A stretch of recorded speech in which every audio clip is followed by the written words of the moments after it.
How to react wisely, not emotionally.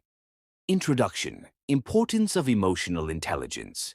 Consequences of emotional reactions. Benefits of wise responses. 2. Understanding emotional reactions. What triggers emotional responses? The role of the brain, amygdala versus prefrontal cortex. Recognizing signs of emotional hijacking. 3 steps to react wisely. Pause and breathe, creating space before reacting. Assess the situation, separating facts from feelings. Identify underlying emotions, understanding what you're really feeling.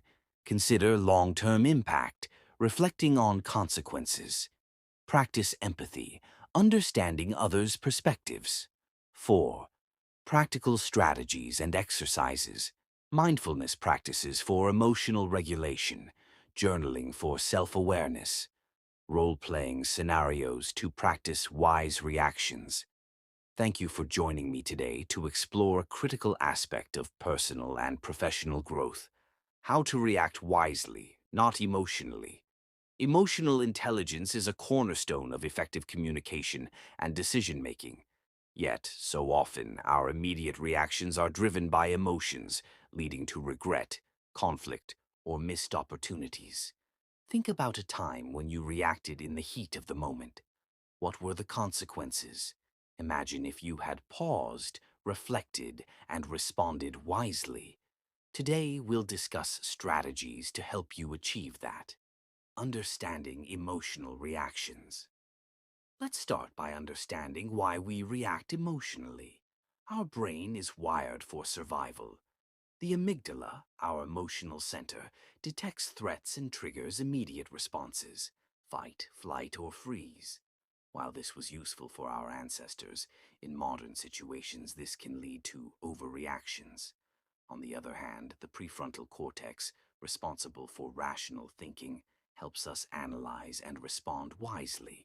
Emotional reactions occur when the amygdala takes over before the prefrontal cortex can intervene, a phenomenon known as emotional hijacking. Recognizing signs of this hijacking, racing heart, flushed face, or impulsive thoughts, can be the first step toward controlling emotional responses. Steps to react wisely. 1. Pause and breathe. When you feel an emotional surge, take a moment. Breathe deeply to calm your nervous system. This simple act can give your prefrontal cortex time to regain control. 2. Assess the situation. Ask yourself, what are the facts?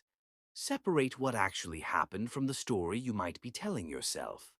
For example, if someone interrupts you, consider that they might be enthusiastic rather than disrespectful. 3. Identify underlying emotions. Often, our reactions are rooted in deeper feelings: fear, insecurity, or past experiences. Naming these emotions can help reduce their intensity and provide clarity. 4. Consider long-term impact. Think about how your response will affect your relationships, reputation, or goals.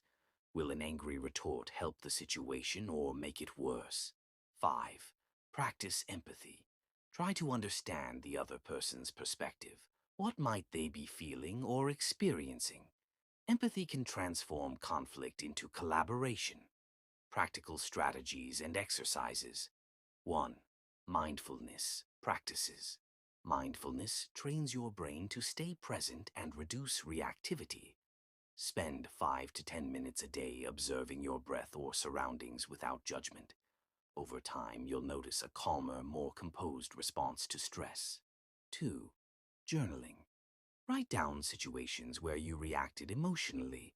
Reflect on what triggered you and how you could respond differently. This builds self-awareness and prepares you for future challenges. 3.